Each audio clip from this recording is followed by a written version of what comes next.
Hello guys, स्वागत है आपका कंटेंट मॉन्स्टर्स के एक और एपिसोड में। और आज के इस एपिसोड में हम रिव्यू कर रहे हैं फिल्म सार्जेंट का, जो कि कुछ ही दिन पहले रिलीज हुई है जियो सिनेमा पर। My name is Sergeant Nicholas Sharma.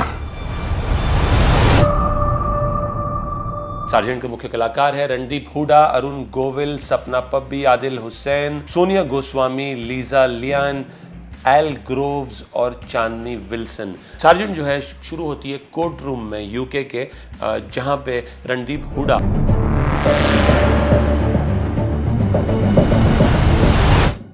एक मेट्रो के पुलिस ऑफिसर प्ले कर रहे हैं। He is being charged and framed for negligence, जिसकी वजह से एक यंग आदमी की डेथ हो जाती है। The young man is an informant to the police and किसी तरह रणदीप हुडा जो है एक एनकाउंटर में उनकी जान नहीं बचा पाते हैं। रणदीप हुडा जो है बाइज्जत बरी होते हैं कोर्ट से। His lawyers win the case और उनके दोस्त आदिल हुसैन उन्हें वापस घर ले जाते हैं। उनके पिता, जिसका रोल अरुण गोविल प्ले कर रहे हैं, उनके साथ। Randeep Hooda also has lost his leg in the incident, इसलिए अब वो फील्ड पे काम नहीं कर सकते और सिर्फ एक डेस्क ऑफिसर का रोल प्ले कर सकते हैं। रणदीप हुडा जो है ऐसा मानते हैं कि जो सारा इंसिडेंट हुआ था इसके पीछे एक इंटरनेशनल कॉन्स्पिरेसी है, एक बहुत बड़ा आदमी है जिसने उसे फ्रेम किया है and he wants to go to the depth of the matter. उसे लगता है कि his friend played by Adil Hussain has somehow managed to dismiss the case in his favor and also used this case to get himself promoted, और रणदीप हुडा से आगे निकलने का एक जरिया बन गया आदिल हुसैन के लिए ये case.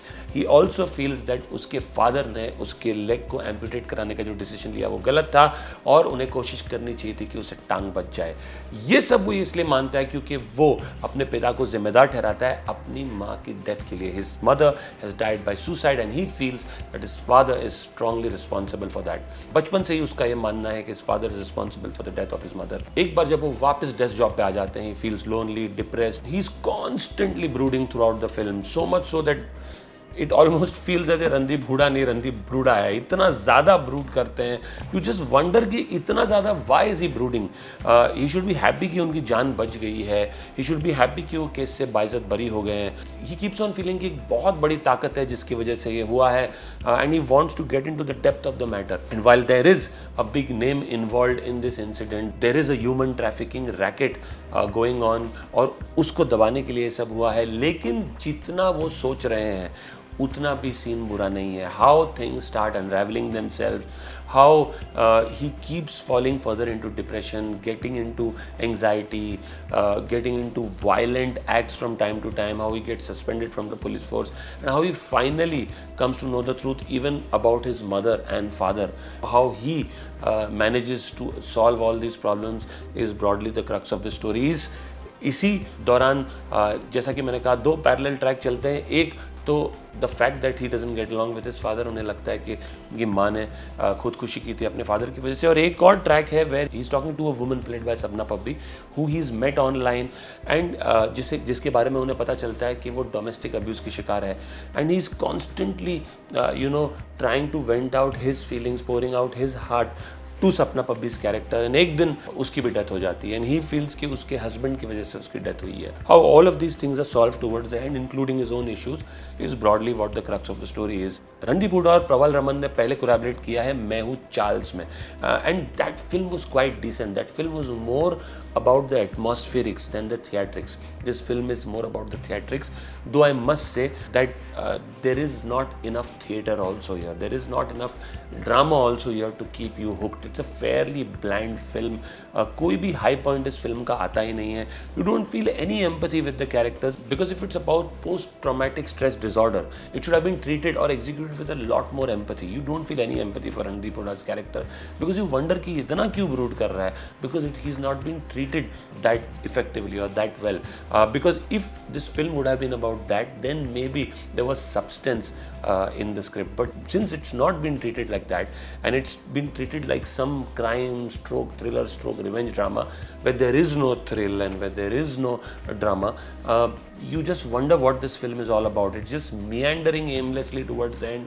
The film just drags on and on and on and on, and like I said, after a point you're just wondering why Randeep Huda is brooding so much. And when you realize and when you see how the film ends, also when he comes to realize what he has been thinking about his father all along, you feel what was the purpose of this film? It is the ending to me is the final nail in the coffin.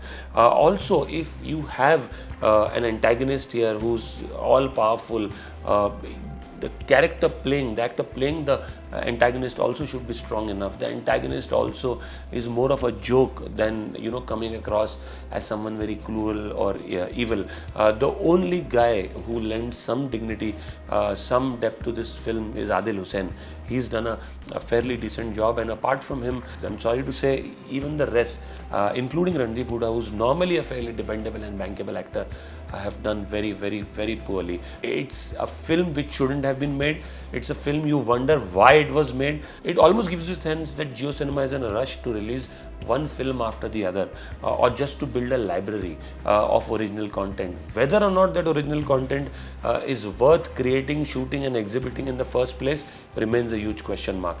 Some days back we had reviewed Blind, और वो भी उतनी ही ख़राब film थी और ये भी उतनी ही ख़राब फिल्म है. ये दो बैक टू बैक फिल्म जो मैंने जियो सिनेमा पे देखी है, मुझे समझ नहीं आता क्यों बनी है. लाइक आई सेड, आप क्वेश्चन करोगे कि फिल्म बनी ही क्यों है, and it almost feels as if it's made just to add some more content to the library.